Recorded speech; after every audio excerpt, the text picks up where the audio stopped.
E dos estúdios da TV RMS para o Semanáudio. Fala galera, tudo bom com vocês? Ó, chegamos aqui em Fortaleza. Vou dizer pra vocês, vim pra Fortaleza e não vi com alguns dias antes, você tá perdendo tempo, porque Semanáudio é a maior imersão de áudio. Porém, você tem que fazer uma imersão aí em Fortaleza quando tem essa oportunidade. E aqui eu já estou há alguns dias, mas vamos fazer uma análise geral aqui na montagem. Hoje é um dia antes da abertura. Então, para você que só chega no dia, que tá tudo montado, vamos tirar um pouquinho aí como é essa montagem. Bora, bora. Neste espaço tem 2 pisos. O primeiro piso está com toda a parte de exposição. O segundo piso é para a parte de palestras. Então, aqui amanhã já vai estar o banner, vai ter um monte de coisa. Ainda está montando, então não se precipita aí. E olha aí, ó, pega o pessoal da correria. Aquela galera ali, ó, é a galera da correria, tá vendo? Tito não sabe o que é dormir. Vamos ver aqui, vamos conversar com ele aqui. Ô Tito, faz quanto tempo que você não sabe o que é dormir? 2 semanas? E qual a expectativa, mano? Tá ótima, cara. Voltar pra casa. Não, a esse ano é que a gente faça um evento lindo, né, mais uma vez, né? Agora o que eu tava falando pro pessoal, a oportunidade de estar em Fortaleza, na região praieira, e a galera vir pra chegar no dia do Semanáudio. Eu chegaria uma semana antes. Como eu vim, né? Eu vim pra trabalhar, mas eu chegaria pra curtir. Eu cheguei na quinta-feira de semana passada, hoje é segunda, então já tem uns 4 dias aí curtindo. E além disso, a gente tá aqui pertinho da Praia de Iracema, cara. Aquilo lá, desceu. Eu fui pro Beach Park, só falo de Beach Park, mas Fortaleza é Beach Park, então eu fui pra lá. E além de estar perto da Praia de Iracema, a gente vai ter a festa de inauguração do evento, que vai ser amanhã, a partir das 20h30 no Floresta Bar. Quem tiver credencial entra gratuitamente. Na entrada já recebe um chopp grátis. Um chopp geladíssimo, imagine. Clonaram São Paulo. Já, clonaram. Então é isso, vou deixar ele aqui porque ele já tá... Meu queridão, obrigado. Você sempre cobrindo aqui de forma incrível os eventos. Prazerzaço ter você aqui. E você da casa fica em casa, meu velho? Fica em casa. Ó, o primeiro vídeo que a gente fez tá na entrada. Tava lá, ficou muito da hora, recebendo todo mundo. É assim mesmo, você recebe na porta. Fernanda, os dois recebem na porta. Eu tava aqui varrendo agora aqui o stand, né, velho? Vamos nessa, né?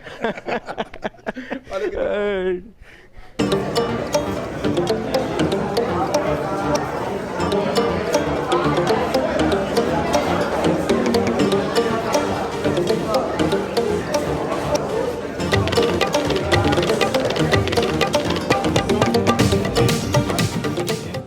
Quero que vocês batam uma salva de palmas para o nosso querido Muso! Obrigado!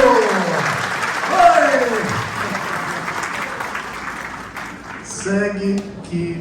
eu estou recebendo aquele Pix, está chegando e tal. Obrigado por essa apresentação.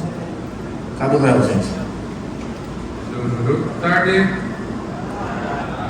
Que alegria minha estar aqui, viu? Me falaram que atrasou porque tinha uma fila muito grande lá fora. A palestra do Dani Costa é outro dia, hoje é minha. Podem ir, obrigado, valeu. É difícil começar a falar aqui com vocês. Como eu sempre digo, eu sou igualzinho vocês, mas esse posto de palestrante aqui pesa bastante. Então eu vou tentar me soltar aos poucos. Mas primeiro eu gostaria de agradecer a confiança no Semanáudio.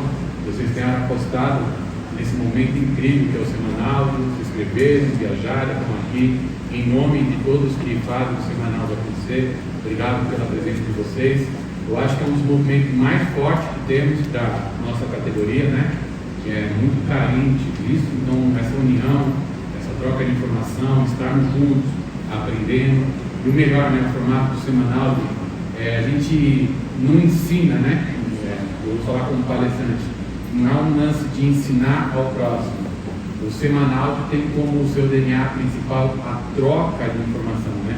Então, o tempo todo a gente está conversando por aí, isso é muito rico para todos nós, né? Então, obrigado ao Tito, ao Fernandão e a todo mundo que está envolvido no Semanáudio, e principalmente a vocês que confiaram, estão aqui. Então, vamos para mais um Semanáudio. O tema da palestra hoje é alinhar um sistema facão como chamam, né? Um sistema não foi feito em um laboratório, desenvolvido como tem que se desenvolver, é um sistema bem comum, né? Determinado mercado utiliza esse tipo de sistema. O mais legal aqui, gente, não é a gente falar assim, olha como é que essa caixa é boa, como ela é ruim, não é isso, né? O mais legal é que a gente vai conseguir ter um ótimo laboratório de entender como os filtros funcionam e através disso a gente consegue lembrar isso no dia que formos usar qualquer outro sistema, seja um sistema de grande porte, importado, um sistema nacional, o melhor sistema ao pior sistema, o feeling é o mesmo, a linha de raciocínio é o mesmo. Então, eu acho que vai ser a minha pretensão é que seja um momento muito gratificante para todos nós, de entender como é que funciona o acoplamento entre os componentes, por que a gente tem que fazer essas coisas e tudo mais, né? Não estamos aqui com o intuito de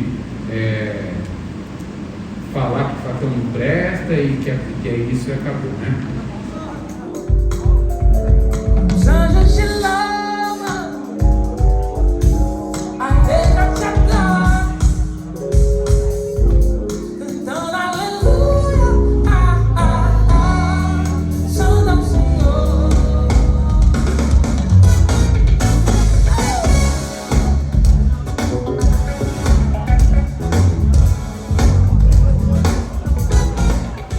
Isso é uma coisa maravilhosa que aconteceu, né, na nossa área, foi essa possibilidade de, independente do local que a gente mora, do país, da língua que fala, ou qualquer coisa do tipo, a gente pode se reunir e se juntar.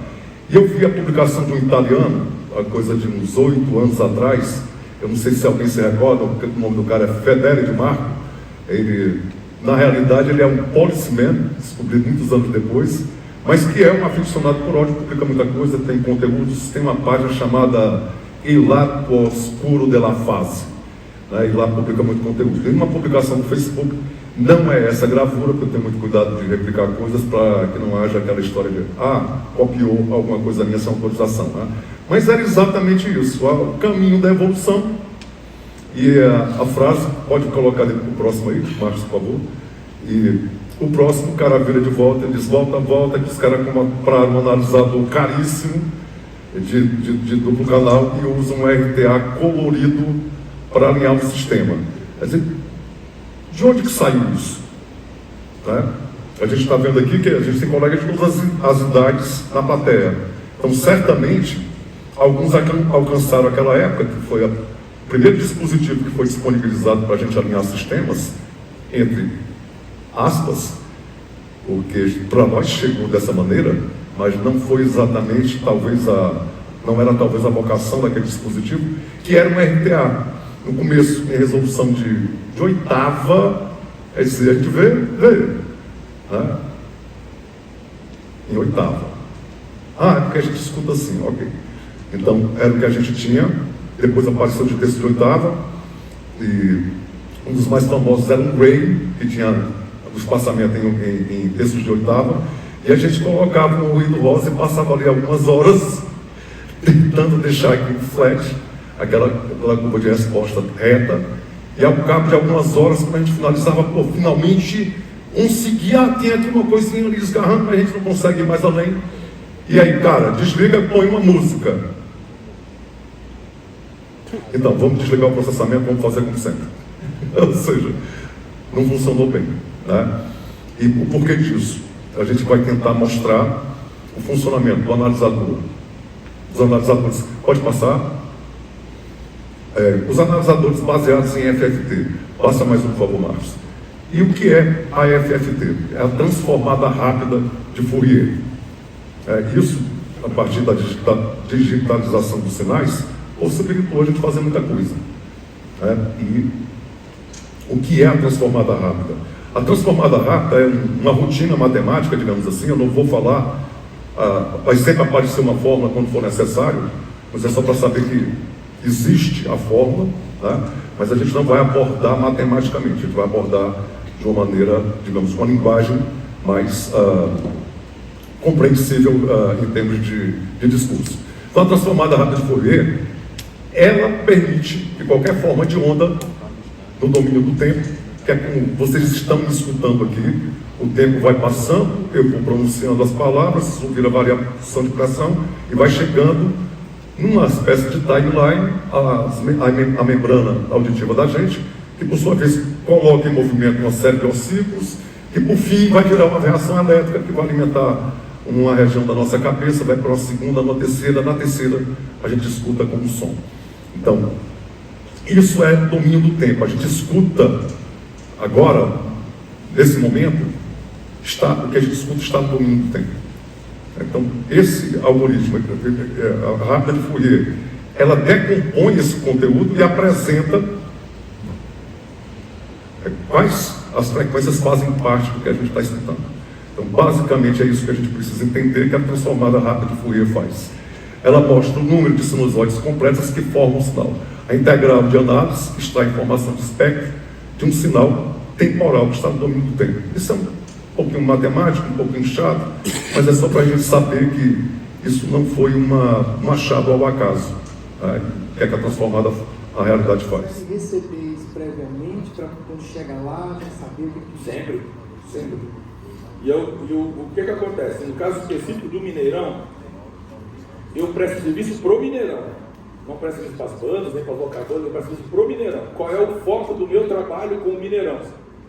Ruído ambiental. Permitir que o show aconteça, mas sem incomodar a vizinhança. Então, no entorno do Mineirão, nós temos 4 associações de bairro, ferrenhos, brigonas, temos o Ministério Público, temos o Governo do Estado e a Prefeitura, todos em cima do Mineirão. Então nós temos 9 pontos de medição no entorno do Mineirão, 9 pessoas com sistemas de medição no entorno, um camarada na House Mix, e eu em casa pelo WhatsApp, em todos os shows, acompanhando as medições e dando orientações para o técnico. Então, assim, eu estou no grupo da medição e eu tenho contato direto com os técnicos das locadoras e de algumas bandas, de alguns produtores. Preciso que seja feito isso no sistema para parar de ter incômodo no ponto tal que está a 2 km do Mineirão. 6, se eu vier caminhando do zero, andando em linha reta nesse triângulo, eu vou achar um ponto de -6 intermediário. Então, esse ponto de -6, que eu vou chamar, né, do ponto da cobertura efetiva da caixa, aquilo que eu vou usar mesmo de verdade, eu vou ter o seguinte, olha, eu vou pegar o arco da tangente do seno de x. Nossa, que doideira, velho. Não, eu tenho um ângulo, 45 graus. Né? O seno de 45, aqui, vai dar ponto 707. Se eu pego, multiplico e tiro a tangente disso e multiplico por 2, eu achei os 2 novos ângulos. Então, nesse caso, a minha caixa acústica ela vai cobrir de área efetiva não mais 5 metros, mas agora 3,54 metros do eixo. Porque a 3,54 metros do eixo, nós teremos -6 dB, e se eu colocar a próxima caixa nessa distância, 0 dB na junção. E aí sim eu terei uma linearidade na cobertura. Então a minha caixa, que tem 90 graus de cobertura, como um PA, se eu monto ela no teto, ela passa para 70 graus. Se eu monto ela de front fill, 70 graus. Não mais 90. Então, o nosso ponto real, efetivo de uso do -6 será aqui. E aí eu preciso trazer a próxima caixa de front ou de teto, uma mais para pertinho da outra. Eu saio de 10 metros e vou para 7 metros. E agora sim, eu tenho uma cobertura linear, porque eu estou considerando o ângulo de cobertura efetivo da minha caixa acústica. Se eu tiver uma sala, uma área que tem 10 por 7, no front seriam 10 por 7, front fill grandão, num lugar grande, eu vou pegar a largura, 10 metros, né? Vou dividir por 2, e o resto, por que por 2? Porque se eu tenho 10 metros, eu tiro o eixo da caixa, né? Porque ela cobre metade para um lado e metade para o outro. Então, 10 metros dividido por 2, 5. 5 dividido por 7, seno, arco de seno multiplicado por 2, eu chego numa caixa de 91 graus. Mas o efetivo vai ser calculado, como nós mostramos anteriormente, a relação do cateto oposto pelo cateto adjacente eu tiro o arco da tangente, multiplico por 2 e vejo que a caixa de 91 graus, na verdade, nessa montagem, cobre 70 graus. E não mais 90 graus. Ok. Começamos a ver outros conceitos aqui. Isso é diferente do que nós tínhamos visto até então. Então, quando eu pego um ambiente para sonorizar, eu tenho meus 2 PAs, os 2 PAs estão aqui embaixo, e vão cobrir esse grande retângulo aqui, o outro grande retângulo. Eu tenho a área do front fill, e tenho as minhas caixinhas de front fill na frente. Eu tenho uma área de 10 por 4 metros, nesse exemplo, e o meu primeiro ouvinte estará a 1 metro. Este meu primeiro ouvinte, daquele comentário que eu fiz do livro do Bob McCarthy, este primeiro ouvinte, este que está a 1 metro, vai ser o meu cateto adjacente, para eu saber qual é a cobertura dessa caixa a 1 metro. Mas dele, no meu front, o cara está a 2 metros. Tá bom, cara, vamos dar conta e põe o seu cateto adjacente como 2 metros, que é onde está o primeiro ouvinte, porque é ali que a sua caixa você vai contar a cobertura efetiva, e não lá no teto, e não aqui onde não tem ninguém. O que interessa para a gente é esse final da cobertura onde tem público, onde vai ter o primeiro ouvinte. Então, se eu tenho o primeiro ouvinte a 1 metro, e eu tenho uma área que tem um lar de 10 dividido por 4, vai dar 2,5, eu teria que achar caixas acústicas com um lar de 2,5. Se eu pegar a caixa L206D da Attack, 2 de 6 e um driver, que tem uma cobertura de 100 graus, a cobertura efetiva dessa caixa são 75 graus, quando ela está em front, ou centerfield, ou teto. Muda tudo. Então nós temos shopping center, que eu fiz na Uberaba, caixas 206 no teto do shopping center.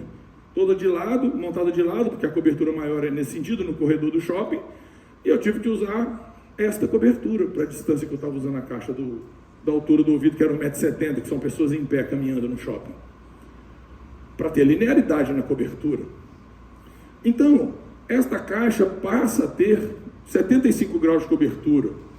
E se eu pego 10 metros, dividido por 4, eu tenho um lar de 2,5, eu falo, bacana, esta caixa acústica, se eu considerar o cateto adjacente como 1 metro, que é esse exemplo hipotético, o meu primeiro ouvinte dá 1 metro, igual na igreja dele lá, que está bem pertinho do palco, esta caixa acústica vai cobrir para um lado e para o outro, num total de 1,93 m.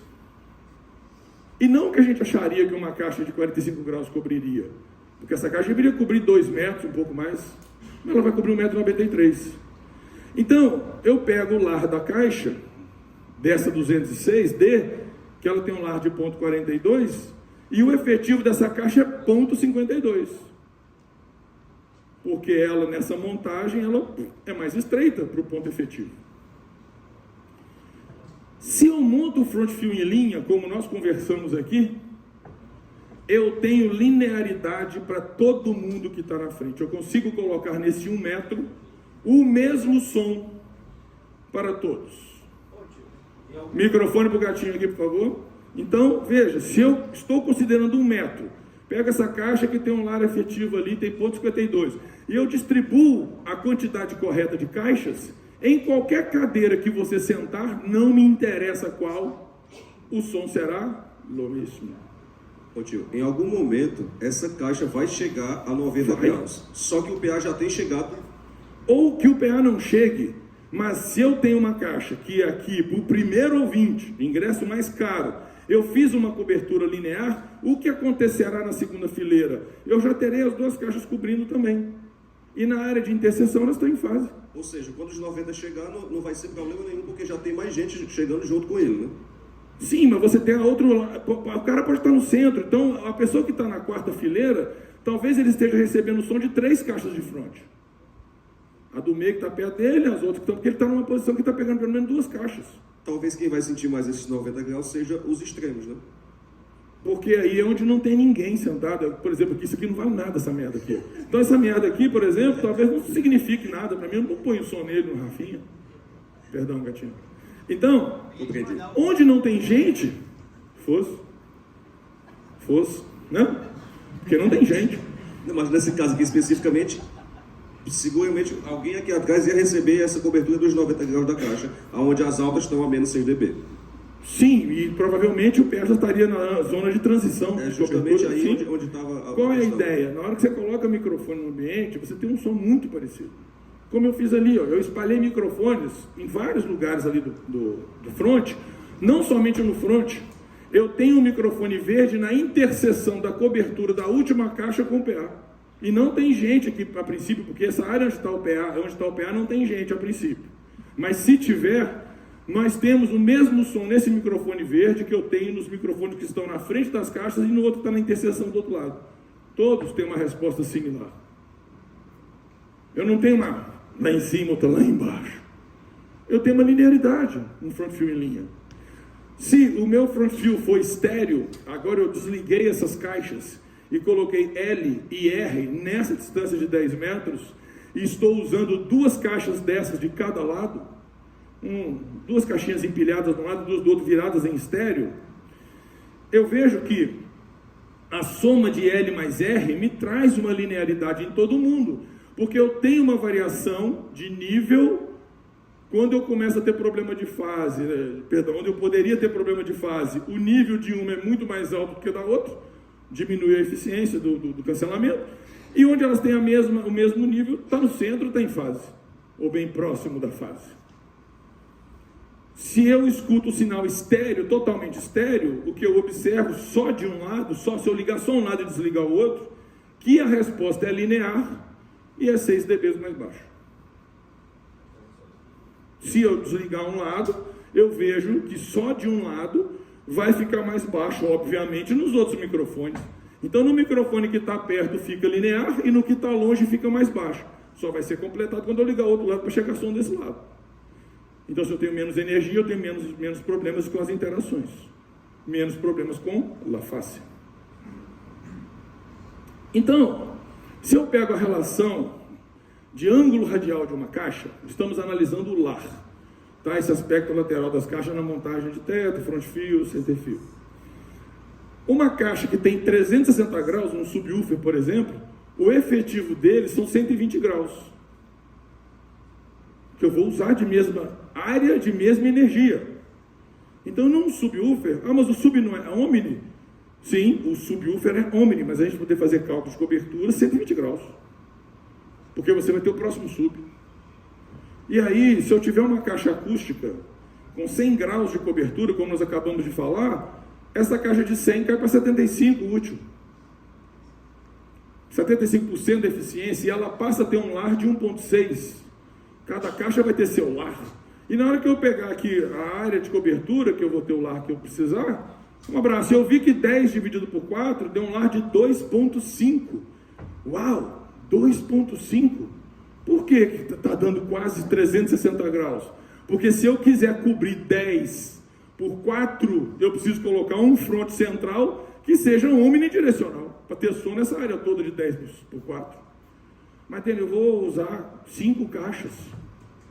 Eu vou pegar 5 caixas aqui. Então agora não são mais 10 por 4, agora nós estamos falando aqui de 2 por 4. Muda o lar. 2 dividido por 4. 0.5. Então eu com caixas de 45 graus, talvez eu cobrisse. Ou se eu colocar menos caixas, numa distância menor, 1 metro, eu vou mudar o lar, vou mudar a relação. Então eu cheguei no exemplo anterior em 5 caixas de 100 graus, que me entregam 75, nessa distância de 1 metro, para que cada caixa cobrisse 1,83 m mais ou menos. 1,83 m vezes 5 caixas, quase 10 metros. E aí com 5 caixinhas, nesse projeto eu faço uma cobertura linear. Não jogo o som lá não, faço a cobertura linear. Então, reverberação é exatamente isso aqui, ó. Múltiplas reflexões. Então, quando aqui, ali no vídeo, quando a pessoa estava falando a segunda palavra, a primeira ainda estava viva. E aí você tem dificuldade de ouvir, a tendência é falar mais alto, é desconfortável, você desconecta o pastor. É muito estressante porque ele se desconecta com a plateia, porque ele percebe que existe uma dispersão. Quando a gente faz esforço para entender o que está sendo falado, naturalmente as pessoas dispersam, porque é cansativo ficar tentando prestar atenção o tempo todo. Naturalmente, alguma hora você vai pensar na morte da bezerra, vai pensar em outra coisa que não seja a palavra. E isso tem que ser feito antes, ou durante, ou após, mas de preferência antes, por meio de simulação. Não é botar material para testar, bota o som para ver se está bom, tudo em acústica é muito calculado. A gente, no caso da simulação acústica que a Áudio usa, é com o software Easy. A gente se orgulha muito de ser da empresa pioneira no Brasil a trabalhar com simulações acústicas, trabalhamos há mais de 20 anos, e trabalhar com áudio e acústica junto. E ele gera um gráfico, isso aqui é bem interessante, que eu vou mostrar os cases para vocês entenderem. O gráfico onde tem as frequências, onde tem o tempo de reverberação, e aí ele vai gerar justamente o que seria o tempo ideal de reverberação para esse volume ter essa função. E ele vai gerar uma margem, tá? Que é a margem de tolerância, e o gráfico efetivamente calculado da sala que a gente projetou. Normalmente, quando está tudo reflexivo, esse gráfico azul está lá em cima, a gente vai ajustando materiais absorventes. Se botar material absorvente de alta frequência, o gráfico fica desalinhado, tem que botar de baixa, de média, a gente vai estudando essa quantidade. Se botar todas as superfícies com materiais absorventes, esse gráfico azul vai lá para baixo, o cliente gastou dinheiro, a acústica ficou ruim, porque tem que ter vida também, não é para ter muita absorção. Então, cada ambiente tem suas funções, né? E aqui, para chamar a atenção de algo de coeficiente de absorção, tem 2 materiais acústicos, tá? Isso é muito importante, gente, evita sugerir coisas se vocês não têm domínio realmente, ou se não calculou. Porque tem 2 materiais absorventes, esse aqui não sei se está dando para ler, mas esse aqui em 125 Hz, ele absorve 72% do som. Ele segura 72% e devolve 28% do som. Esse aqui na mesma frequência, não está dando para ver, mas ele 0,07. Praticamente nada dessa frequência ele absorve. Ele devolve, ele reflete todo o som dessa frequência. Ah, esse é melhor que esse? Não, porque em alta frequência esse aqui é melhor do que aquele. Então, cada material tem uma capacidade de absorver diferente em cada frequência. É por isso que tem que ser feito o cálculo, por isso que não pode escolher um único material para colocar na igreja, você vai ter um desequilíbrio sonoro aí desse resultado. Assim como, às vezes você tem 2 materiais de aparência similar, fibra mineral, né? Então, a fibra mineral é acústico, depende da fibra mineral. Aqui tem 2 fibras minerais, que esse aqui, em 500 Hz, aqui é a frequência da voz humana, ele absorve bastante, e aquele ali absorve quase nada. A aparência igual, é tipo esse, removível, certo? Então, cuidado também de pegar aí e sugerir as coisas, porque tem que ver esse gráfico, tá? Então, a reflexão sonora, ela pode acontecer de forma uma superfície plana, uma superfície convexa, uma superfície côncava. Cuidado com superfícies côncavas, aparecem muito em igrejas. E aí, ou seja, por mais vocês eu não vou calcular, não é vocês que vão calcular, mas vocês podem ter, a ideia é vocês aprenderem e explicarem e conversarem com o pastor. E é legal quando o pastor, quando técnico, a gente já lidou com muitos técnicos que entendem de acústica, assim, dá um respaldo muito legal. Você explicar, ou no momento da venda, da especificação, você saber explicar isso para os pastores. Então, os côncavos são muito complicados, tem que ter várias superfícies, várias formas, assim, de você minimizar esses efeitos aí, tanto com absorção quanto com difusão, tá? A gente não vai entrar assim, nas soluções arquitetônicas em si, mas só para vocês verem algumas ideias, tá? O foco a gente já direcionar para os cases. Esse é um exemplo, tá? Aqui dá pra ver. Uma forma arquitetônica que veio ruim, a gente teve que resolver com o lambris invertido para corrigir essa forma côncava aqui. Aqui o outro exemplo, né? As igrejas adoram botar essas coisas assim, né? Então já deve ter visto alguma coisinha dessa forma. Mas aqui a gente vai falar desse peitoril aqui, que até Fábio vai complementar também sobre isso. Porque, na verdade, o vermelhinho tá bem fraquinho. Esse peitoril aqui, que é muito comum as fontes sonoras estarem posicionadas aqui, às vezes ele reflete o som para o palco. E é uma deficiência sonora. A gente conseguiu resolver isso em uma igreja inclinando o vidro do peitoril. Tá? Então o vidro, ao invés de ficar reto, ele ficou inclinado. Ele já direcionou para outro lado e deixou de atrapalhar. Ou botar um material absorvente se ele não for de vidro. E também propor materiais aqui, ó, que quebrem esse paralelismo. Esses elementos, todos os elementos que estão vendo em parede aí, apesar de parecerem só